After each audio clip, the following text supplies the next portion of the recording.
So my first experience with Nietzsche was when I was about 16 years old, and I picked up a book called Beyond Good and Evil. In that book, Nietzsche talked about morality, and this is why I recommend everybody to read Nietzsche, even if you don't believe what he talks about. He's a psychologist more than a philosopher because he understands people, and he had an incredibly extreme life.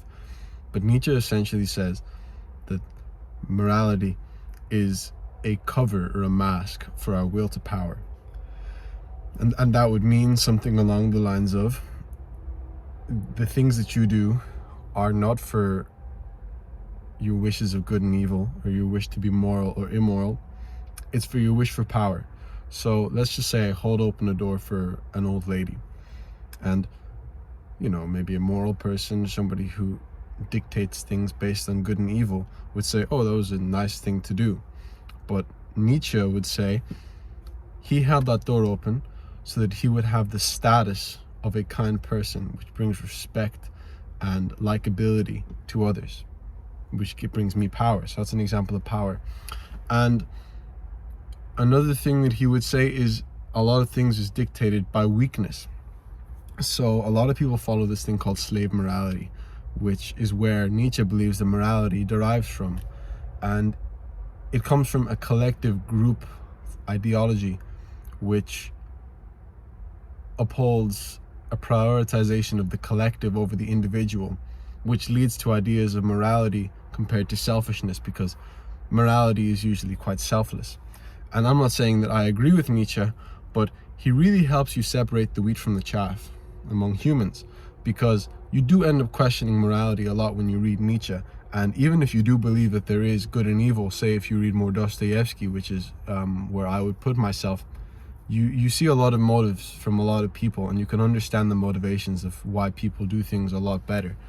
Because while I do believe that there is morality out there, Nietzsche isn't just some bumbling, crazy, mad fool. He had genuine reason to say what he said, and it's because a lot of the things that we do are masked. The motivations are masked, and we don't do them out of morality because we're incredibly immoral beings. And you can have a nice little sweet touch to the end of that, like a silver lining, and it's that whenever everything is so horrible, when something good does happen, it's just the most beautiful thing in the world.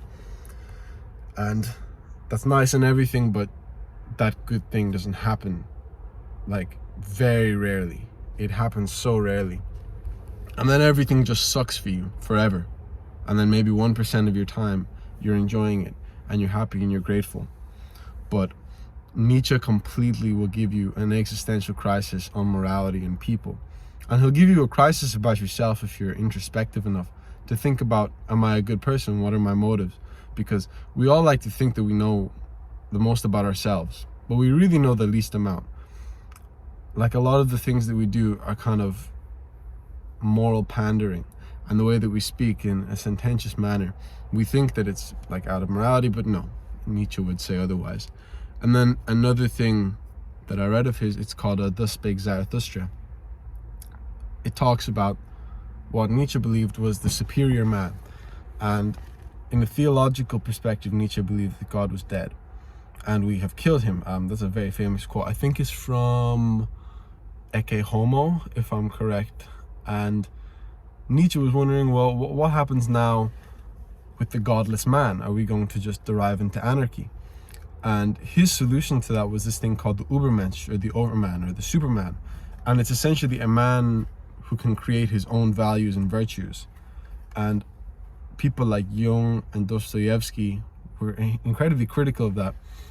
But a really nice thing about the Übermensch is we really should take time to sort of analyze where our values come from, if they are truly our values, what we truly believe and think.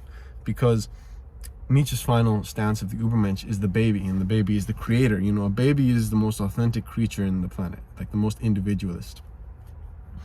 And what people interpret it to be, and what I believe Nietzsche meant for it to be, is that the baby can create its own morals, which I wouldn't particularly agree with. I think we have intrinsically motivated morals and intrinsically motivated things that get us to, like, act. But if we can attempt to become strong, which is what Nietzsche said, and if we can learn to bear suffering, which is what the Übermensch can do as well, these are incredibly wise words. Not just to become a great person, but just simply to survive life. So the camel, which is the first metamorphosis of the three for the Übermensch, bared a great amount of suffering, and he gracefully bared it. And that's not just wise, that's like a basis for survival.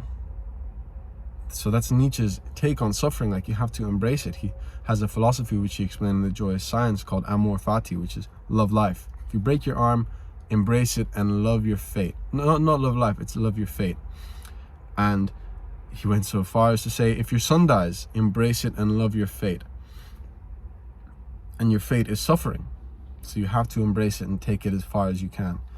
And then the second metamorphosis is the lion. He goes into the wilderness alone. Once he gains a knowledge on suffering, and he becomes so strong and so profound in that suffering that he's kind of separated from others. And then finally in that solitude becomes the baby.